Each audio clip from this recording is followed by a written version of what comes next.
Hello students, आज के इस वीडियो में हम लोग जावास्क्रिप्ट में विथ पैरामीटर कैसे यूज़ करते हैं इसको यहाँ पे समझेंगे। विथ पैरामीटर का मतलब ये होता है कि हम फंक्शन जो भी बनाने जा रहे हैं उसमें हम कितनी वैल्यूज़ इनपुट कर रहे हैं उसके हिसाब से उतने पैरामीटर वहाँ पे पास किए जाते हैं। अब विथ पैरामीटर जावास्क्रिप्ट में कैसे यूज़ करते हैं फंक्शन में, इसको यहाँ पे समझेंगे। इसके लिए सबसे पहले मैंने HTML लिखा, हेड लिखा, टाइटल लिखा,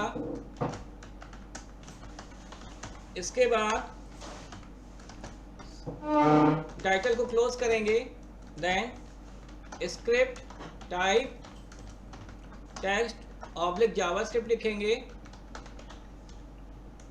देन फंक्शन नेम दे देंगे। और मान लिया कि आपको 2 नंबर का एडिशन का प्रोग्राम बनाना है तो आप यहाँ पे 2 पैरामीटर पास कर दिए। देन यहाँ पे वैर सी लिख लिया मैंने, C is equal to A plus B कर लेते हैं या इवेल लगा लेते हैं जिससे कि जो भी वैल्यू है वो न्यूमेरिक में कन्वर्ट रहे।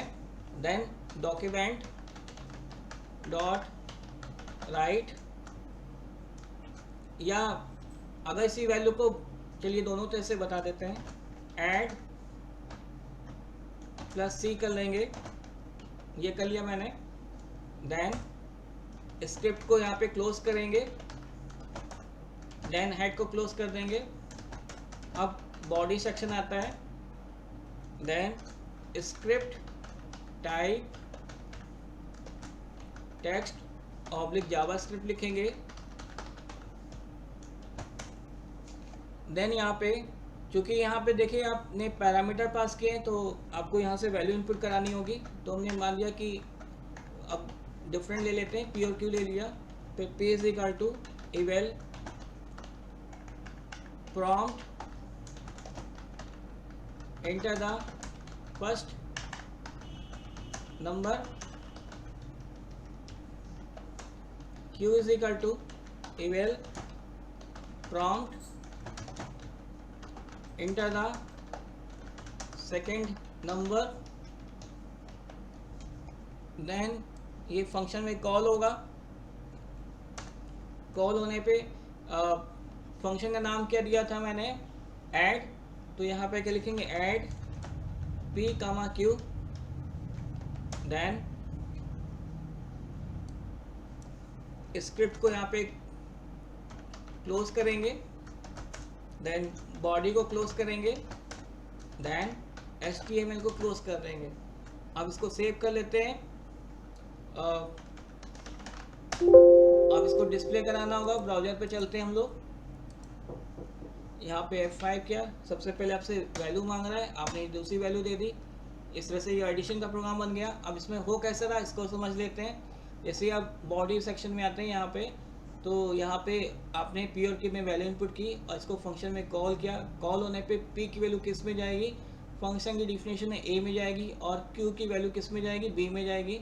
यहाँ पे ए प्लस बी हो रहा है, बी की वैल्यू सी में स्टोर हो रही है और यहाँ पे सी की वैल्यू यहाँ पे प्रिंट हो रही है। तो इस तरह से यहाँ पे हमारा विद पैरामीटर फंक्शन काम कर रहा है। अब इसी से मान लिया कि अगर हमको लूप का प्रोग्राम इससे बनाना है, या उससे पहले चीज़ और देख लीजिए। जैसे अभी क्या हो रहा है कि फंक्शन के अंदर वैल्यू प्रिंट हो रही है। अब आप चाहते हो कि फंक्शन की वैल्यू जो भी आउटपुट है वो फंक्शन में ना प्रिंट होकर बॉडी सेक्शन में प्रिंट हो, तो उसके लिए यहाँ पे क्या करेंगे, सबसे पहले यहाँ पे क्या लगा देंगे, रिटर्न सी।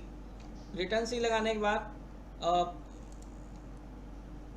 इसको यहाँ पे document dot right add plus यहाँ पे इसको कॉल कर लेंगे p कामा q, इस तरह से कंट्रोल एस। अब इसको रन करते हैं तो आपसे ये वैल्यू पूछ रहा है, आपने वैल्यू दे दी। चलिए फिर से कोई दूसरी वैल्यू ले लेते हैं। देखिए इस तरह से आउटपुट आ रहा है। तो अब क्या हो रहा है, यहाँ पे सबसे पहले आपने p और q में वैल्यू इनपुट कराई, उसको फंक्शन में कॉल किया। कॉल होने पे p की वैल्यू उठ के किस में जाएगी, a में, और q की वैल्यू उठ के किस में जाएगी, b में। फिर यहाँ पे क्या हो रहा है, a प्लस बी हो रहा है, वैल्यू किस में स्टोर हो रही है, सी में, और रिटर्न क्या लिखा हुआ, सी। तो इससे वैल्यू सी से उठ के किस में जाएगी, फंक्शन में जाएगी, और फंक्शन से वैल्यू यहाँ पे आके ये प्रिंट हो जाएगी। तो इस तरह से यहाँ पे हम जो भी हमारा आउटपुट है उसको हम बॉडी सेक्शन में भी प्रिंट करा सकते हो। तो उसके लिए यहाँ पे क्या लगाएंगे, रिटर्न कीवर्ड लगाएंगे। और एक चीज़ ध्यान रखना है कि फंक्शन में जो वैल्यू हमारी रिटर्न हो रही है वो सिंगल वैल्यू ही रिटर्न होनी चाहिए। अगर मल्टीपल वैल्यूज होंगी तो यहाँ पे ये आउटपुट डिस्प्ले होके नहीं आएगा। अब इसी से अगर हमको लूप के द्वारा कोई प्रोग्राम बनाना है, मान लिया टेबल का प्रोग्राम बनाना है, तो टेबल के प्रोग्राम बनाने के लिए जो वैल्यू प्रिंट होगी वो फंक्शन के अंदर ही प्रिंट होगी। क्यों? क्योंकि टेबल में जो नंबर ऑफ वैल्यूज होती हैं, display number of values display होती हैं, और number of value return keyword के द्वारा हम डिस्प्ले नहीं करा सकते हैं। तो इसमें लिमिटेशन ये क्या होती है कि अगर हम रिटर्न कीवर्ड यूज़ कर रहे हैं तो रिटर्न कीवर्ड जिसमें यूज़ होगा उसमें खाली सिंगल वैल्यू ही रिटर्न होकर बॉडी सेक्शन में प्रिंट होगी। तो यहाँ पे लिमिटेशन है। अब इसी में अगर टेबल का प्रोग्राम बनाना है तो टेबल का प्रोग्राम बनाने के लिए सबसे पहले यहाँ पे टेबल लिखेंगे, और चूँकि टेबल में सिंगल वैल्यू इनपुट कराते हैं तो ये इनपुट करा लेंगे। फिर यहाँ पे B, C लिख लेंगे। फिर सबसे पहले यहाँ पे लूप लिखेंगे फॉर B बराबर 1, B less equal to 10, B plus plus, C is equal to A into B, then document dot write, अब C, देन BR लगा लेंगे, इसको क्लोज कर देंगे। अब यहाँ पे आते हैं, क्योंकि यहाँ पे एक ही पैरामीटर पास है तो फिर हमको यहाँ पे एक ही वैल्यू इनपुट करनी है, तो यहाँ से इसको हटा देते हैं यहाँ पे। और फंक्शन का नाम मैंने टेबल रखा हुआ है तो फंक्शन का नाम यहाँ पे चेंज कर लेते हैं, क्योंकि वहाँ पे एक ही पैरामीटर है तो यहाँ पे एक ही पैरामीटर रहेगा। और चूँकि वैल्यू आपकी फंक्शन में प्रिंट हो रही है तो यहाँ पे डिस्प्ले नहीं कराएंगे। अब इसको एक बार देख लेते हैं। सबसे पहले क्या हो रहा है, यहाँ पे एक वैल्यू इनपुट हो रही है, मान लिया वैल्यू हमने क्या ली हुई है, 12 ली हुई है। अब ये फंक्शन में कॉल हो रही है तो फंक्शन में कॉल होने 12 वैल्यू किस में स्टोर हो गई, P में। अब ये P की वैल्यू किस में जाएगी, A में जाएगी, फंक्शन के इसमें जाएगी। अब यहाँ पे B बराबर 1 लिखा हुआ है, कंडीशन ट्रू है तो यहाँ पे आ जाओगे। मान लिया आपने 12 इनपुट कराया था, 12 इंटू 1 कितना हो जाएगा, 12, तो किसी में वैल्यू स्टोर हो रही है यहाँ पे प्रिंट हो जाएगी। फिर से B प्लस प्लस होगा, B की वैल्यू 2 हो जाएगी, कंडीशन अभी भी ट्रू है तो 12 इंटू 2 कितना होगा, 24, जो कि C में स्टोर हो रहा है यहाँ पे प्रिंट हो जाएगा। फिर से B प्लस प्लस होगा, B की वैल्यू 3 हो जाएगी, कंडीशन अभी भी ट्रू है तो यहाँ पे आ जाओगे। 12 इंटू 3 कितना होगा, 36, यहाँ पे 36 प्रिंट होगा। और फिर से B प्लस प्लस होगा, B की वैल्यू 4 हो जाएगी, कंडीशन अभी भी ट्रू है तो 12 इंटू 4 कितना होगा, 48, ये 48 प्रिंट होगा। और प्रिंट होने के बाद फिर से यहाँ पे B प्लस प्लस होगा, B की वैल्यू 5 हो जाएगी। तो इस तरह से ये लूप कब तक चलता रहेगा, जब तक कि हमारी B की value less than equal to 10 है। जैसे ही B की वैल्यू 11 हो जाएगी, कंडीशन क्या हो जाएगी, फॉल्स, और हम इस लूप से बाहर आ जाएंगे। बाहर आने पे हम बॉडी सेक्शन में कुछ लेके नहीं जाएंगे। अब इसका आउटपुट ब्राउजर में देख लेते हैं। तो हमने यहाँ पे कुछ वैल्यू इनपुट 12 करा दी, तो 12 इनपुट कराने में लेकिन इस तरह से टेबल का प्रोग्राम यहाँ पे बन गया। अब इसी से अगर हमको फैक्टोरियल का प्रोग्राम बनाना होता तो वो कैसे बनता, तो उसके लिए सबसे पहले यहाँ पे हम चेंज कर लेते हैं। अब चूँकि फैक्टोरियल सिंगल वैल्यू रिटर्न करता है तो उसके लिए हम इसको बॉडी सेक्शन में प्रिंट करा सकते हैं। तो हम आपको दोनों तरीके से दिखाते हैं। अगर फंक्शन के अंदर वैल्यू प्रिंट करानी तो भी आउटपुट वही डिस्प्ले होगा, और बॉडी सेक्शन में वैल्यू प्रिंट करानी तो वो भी वही करेगा। तो उसको कैसे करेंगे यहाँ पे देख लेते हैं। तो C की वैल्यू मैंने 1 रख दी। अब यहाँ पे B less than equal to क्या लिखेंगे, A, C is equal to C into B, यहाँ पे ये कर लेंगे और C की वैल्यू प्रिंट करा लेंगे। एक हटा देते हैं यहाँ पे। अब यहाँ पे फंक्शन का नाम चेंज कर लेते हैं, यहाँ पे फैक्ट रख लेते हैं। अब सबसे पहले तो यहाँ पे वैल्यू इनपुट होगी, मान लिया वैल्यू हमने 5 इनपुट करा रखी है। अब ये यहाँ से कॉल हो रही है तो B की वैल्यू उठ के किस में जाएगी, A में। अब यहाँ पे आते हैं, B की वैल्यू 1 लिखी, कंडीशन अभी ट्रू है क्योंकि B की वैल्यू 1 है और A की वैल्यू 5 है, तो कंडीशन ट्रू है। तो यहाँ पे आते हैं, C is equal to C into B लिखा हुआ है और B की वैल्यू 1 है और C की वैल्यू भी 1 है, तो यहाँ पे वैल्यू क्या आएगी, 1। फिर से B प्लस प्लस होगा, B की वैल्यू 2 हो जाएगी, कंडीशन अभी भी ट्रू है तो यहाँ पे 1 इंटू 2 कितना हो जाएगा, 2, तो ये 2 प्रिंट हो जाएगा। फिर से B प्लस प्लस होगा, B की वैल्यू 3 हो जाएगी, कंडीशन अभी भी ट्रू है तो 2 इंटू 3 कितना हो जाएगा, 6।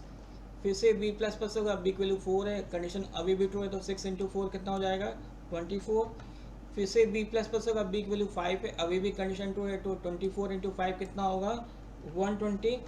अब बी की वैल्यू क्या हो जाएगी 6 होते ही कंडीशन क्या हो जाएगी फॉल्स, फॉल्स होते ही हम इस लूप से बाहर आ जाएंगे, बाहर आने पे हमारा आउटपुट क्या डिस्प्ले होकर आ जाएगा 120। तो इस तरह से ये हमारा फैक्टोरियल का प्रोग्राम बनेगा। अब इसको एक बार इस ब्राउज़र पे चला के देख लेते हैं। हमने 5 इनपुट कराया, देखिए इस तरह से ये आउटपुट डिस्प्ले होकर आ रहा है। अब कुछ और इनपुट करा के देख लेते हैं, जैसे ये इनपुट कराया मैंने 7, तो 7 में देखिए ये आउटपुट आ रहा है। तो अभी हमने आपको जो फैक्टोरियल का प्रोग्राम बनाया, क्योंकि फैक्टोरियल में सिंगल वैल्यू रिटर्न होती है, तो ये फंक्शन के अंदर भी वैल्यू प्रिंट हो सकती है और बॉडी सेक्शन में भी प्रिंट हो सकती है। अब तो बॉडी सेक्शन में कैसे प्रिंट होगी उसको देख लेते हैं। तो उसके लिए नॉर्मली कुछ नहीं करना है, यहाँ पे रिटर्न लगा देंगे और यहाँ पे सी लिख देंगे। अब यहाँ पे क्योंकि हम बॉडी सेक्शन में प्रिंट करा रहे हैं, तो यहाँ पे क्या लिख देंगे डॉक्यूमेंट डॉट राइट, फिर लिखेंगे फैक्टोरियल लिख लेते हैं यहाँ पे प्लस फैक्ट पी, ये लिख लिया मैंने। तो इसमें क्या हो रहा है, काम वही हो रहा है।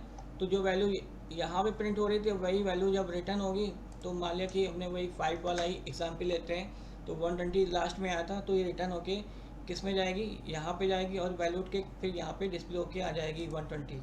अब इसको एक बार ब्राउज़र पे भी देख लेते हैं। यहाँ पे मैंने 5 इनपुट कराया है, देखिए इस तरह से ही आउटपुट आ रहा है। कुछ और इनपुट करा के देख लेते हैं 7, तो इस तरह से ही आउटपुट आ रहा है। तो इस तरह से हम यहाँ पे वैल्यू रिटर्निंग फंक्शन को विथ पैरामीटर के द्वारा कैसे यूज़ करते हैं, ये मैंने आपको जावास्क्रिप्ट में बताया। तो होपफुली आपको ये लेक्चर समझ में आया होगा। तो मेरे वीडियो को आप लाइक करना, सब्सक्राइब करना, साथ ही साथ शेयर करना ना भूलें। Thank you.